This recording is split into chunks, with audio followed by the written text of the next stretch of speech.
हाँ, जरा सोचिए अगर किसी को किसी बहुत ही महत्वपूर्ण जगह की सुरक्षा का काम दिया जाए और वो इंसान अपने पसंदीदा गीत गाने में इतना खो जाए कि पहरेदारी करना ही भूल जाए, तो क्या होगा?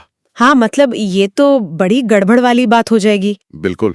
तो आज की हमारी इस गहरी चर्चा में हम इसी तरह की एक बेहद प्यारी पौराणिक कथा का विश्लेषण कर रहे हैं। हमारे पास जगन्नाथपुरी के इतिहास और वहां की स्थानीय कथाओं से जुड़े कुछ पुराने लेख और शोध पत्र हैं।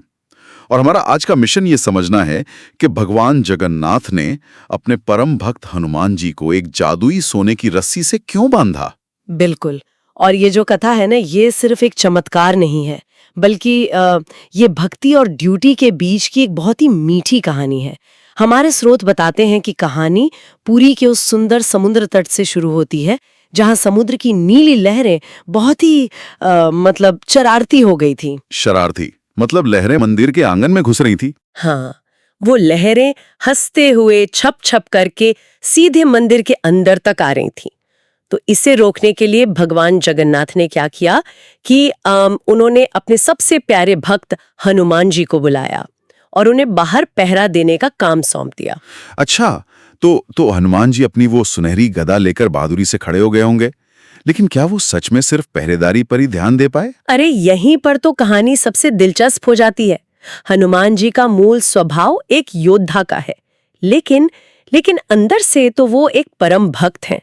तो पहरेदारी करते करते वो भगवान राम की याद में इतने मगन हो गए कि वो सब कुछ भूल गए। बिल्कुल। उन्होंने अपनी आंखें बंद कर लीं और खुशी से राम भजन गाने लगे।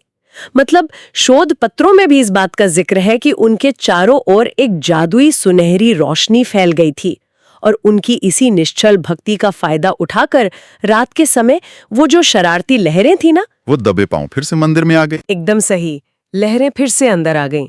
अब एक तरह से देखा जाए तो हनुमान जी अपने काम में विफल हो रहे थे, लेकिन भगवान जगन्नाथ की प्रतिक्रिया देखिए, उन्हें जरा भी क्रोध नहीं आया। हाँ, हमारे नोट्स में भी यही है। गुस्सा होने के बजाय वे मुस्कुराए और एक चमकती हुई जादुई सोने की रस्सी लाकर उन्होंने हनुमान जी को प्यार से उसी रस्सी से बांध दिया। हाँ, और यहीं पर सबसे बड़ा सवाल आता है। रुकिए, मैं यहाँ थोड़ा अटक रहा हूँ, क्योंकि तार्किक रूप से देखें तो किसी को रस्सी से बांधना तो आमतौर पर एक सजा होती है ना। तो फिर इस कहानी में और हमारे स्रोतों के अनुसार हनुमान जी बंधने के बाद इतने खुश क्यों दिखाई देते हैं? ये बहुत ही अच्छा सवाल है। असल में ये जो सोने की रस्सी है वो कोई सजा है ही नहीं। ये तो मतलब ईश्वरीय प्रेम का एक बहुत ही गहरा प्रतीक है। हनुमान जी इसलिए मुस्कुराए क्योंकि इस बंधन के बहाने उन्हें हमेशा के लिए भगवान के पास रहने का मौका मिल गया। बिल्कुल, उन्हें हमेशा के लिए में आराध्य के करीब रहने का अवसर मिल गया।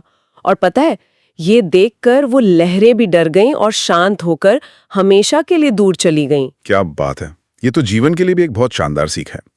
मतलब कई बार जीवन में जो चीजें हमें बंधन या रुकावट लगती हैं, हाँ, वो असल में एक गहरा जुड़ाव होती हैं। सही कहा, वो हमें हमारी सबसे प्रिय और महत्वपूर्ण चीजों के करीब रखने का एक खूबसूरत जरिया होती हैं। जो चीजें बाहर से पाबंदी लगती हैं, वो अंदर से सुरक्षा हो सकती हैं। एकदम सही। इस पूरी कथा का मुख्य संदेश ही यही है कि ईश्वर अपने भक्तों से अपार प्रेम करते हैं और मतलब वो उन्हें हमेशा अपने करीब रखने के नए नए तरीके खोज ही लेते हैं। बिल्कुल, समर्पण किसी भी सांसारिक नियम से बहुत ऊपर होता है।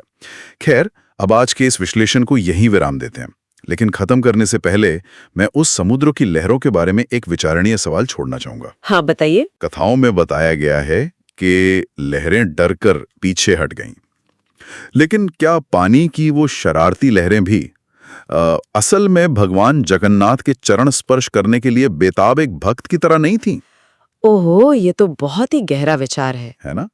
शायद उस अथाह समंदर को भी हनुमान जी की तरह किसी ईश्वरीय सोने की रस्सी का ही इंतजार था।